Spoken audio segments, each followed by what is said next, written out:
video pembelajaran keterampilan dasar mengajar. Jangan lupa di-subscribe ya guys. Video ini dibuat oleh Putri Wulandari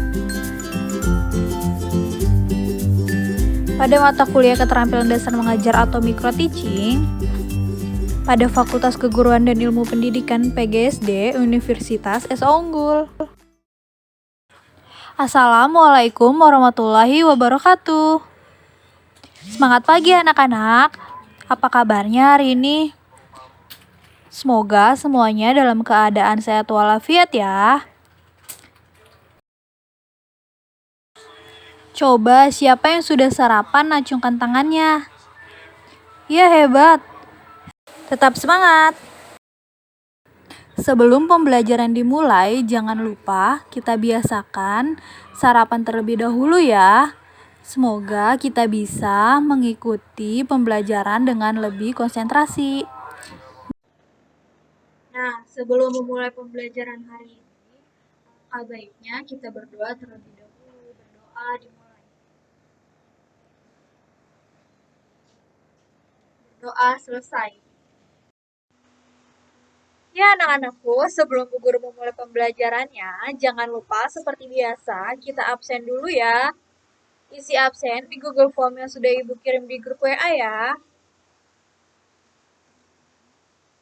Nah, kita tepuk semangat dulu ya supaya lebih semangat dalam mengikuti pembelajaran hari ini. Tepuk semangat. Semangat. Semangat. Dilanjut dengan tepuk PPK ya. Tepuk PPK. Religius, nasionalis, mandiri, gotong royong, integritas. Hari ini kita akan melanjutkan pembelajaran tema 4, yaitu sehat itu penting. Pada subtema 1, yaitu peredaran darahku sehat. Hari ini kita akan belajar yang pertama, kita akan belajar tentang sistem peredaran darah. Nah, pada pertemuan sebelumnya, anak-anak masih ingat tidak yang telah kalian pelajari tentang sistem pencernaan pada manusia? Ada yang tahu apa itu sistem pencernaan manusia? Sistem pencernaan menghasilkan sari-sari makanan yang akan diedarkan ke seluruh tubuh. Nah, apa organ tubuh kita yang berfungsi untuk mengedarkan darah ke seluruh tubuh? Ada yang tahu? Baik. Organ tubuh kita yang berfungsi untuk mengedarkan darah ke seluruh tubuh yaitu pembuluh darah. Selain itu, darah juga berfungsi untuk menyalurkan oksigen dan karbon dioksida ke seluruh tubuh. Lalu, bagaimana ya sistem peredaran darah yang terjadi di dalam tubuh kita? Nah, berkaitan dengan peredaran darahku sehat, ada cerita nih dari Siti. Jadi, ceritanya, Siti anak yang rajin dan disiplin. Siti selalu berangkat ke sekolah lebih awal. Jarak rumah Siti dan sekolah tidak terlalu jauh. Bahkan Siti berangkat ke sekolah naik sepeda. Naik sepeda juga merupakan kegiatan berolahraga loh. Jadi, Siti mengayuh sepedanya dengan santai. Siti hanya membutuhkan waktu 20 menit untuk sampai ke sekolah. Siti sangat peduli dengan kesehatan tubuhnya. Bersepeda termasuk olahraga yang mendukung kebukaan organ peredaran darah yang kedua, yaitu pembuluh darah. Darah ketika mengalir dari jantung ke seluruh tubuh atau sebaliknya. Darah berada dalam pembuluh darah. Peredaran darah manusia disebut sebagai peredaran darah tertutup karena terjadi di dalam pembuluh darah. Pembuluh darah terdiri dari 3 jenis. Yang pertama, ada nadi atau arteri, yaitu pembuluh yang dialiri darah dari jantung ke seluruh tubuh hingga paru-paru. Pembuluh nadi terbesar disebut aorta.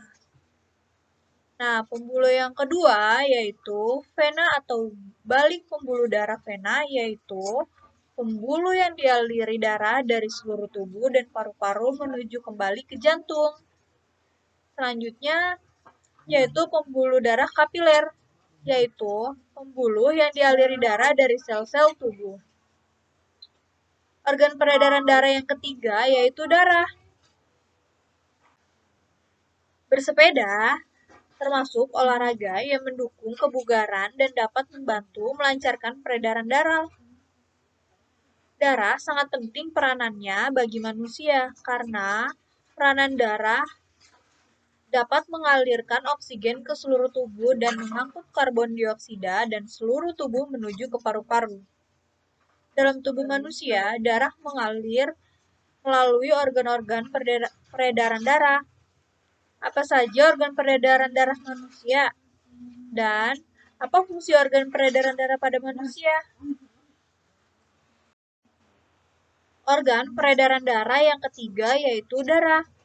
Darah tersusun dari plasma darah dan sel-sel darah. Plasma darah tersusun dari air dan zat-zat yang terlarut. Sel-sel darah terdiri atas sel darah merah atau eritrosit dan sel darah putih atau leukosit.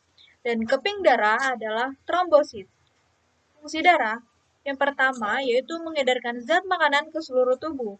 Yang kedua, mengangkut oksigen ke seluruh tubuh yang dilakukan oleh sel darah merah. Yang ketiga, membasmi kuman yang masuk ke tubuh, dilakukan oleh sel darah putih.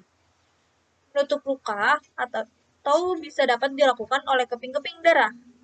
Nah, berdasarkan alirannya, darah mengalami dua macam peredaran. Yang pertama, peredaran darah besar, yaitu peredaran darah yang mengalir dari jantung ke seluruh tubuh, lalu kembali ke jantung. Dari aorta menuju kapiler seluruh tubuh, menuju vena atas dan vena bawah, menuju serambi kanan. Kemudian yang kedua, peredaran darah kecil. Peredaran darah yang mengalir dari jantung ke paru-paru, lalu kembali ke jantung. Nah, anak-anak, itu dia pembahasan tentang sistem peredaran darah pada manusia. Sekarang, anak-anak sudah paham kan? Bagaimana darah kita mengalir di dalam tubuh. Nah, kalau sudah paham, setelah ini Ibu akan memberikan tugas kalian ya. Yang pertama, buatlah gambar sistem peredaran darah manusia. Yang kedua, carilah sumber informasi melalui internet. Dan presentasikan hasil pekerjaan kalian. Cukup sekian untuk pembelajaran hari ini. Sampai jumpa kembali di pembelajaran selanjutnya. Wabillahi taufiq wal hidayah. Wassalamualaikum warahmatullahi wabarakatuh.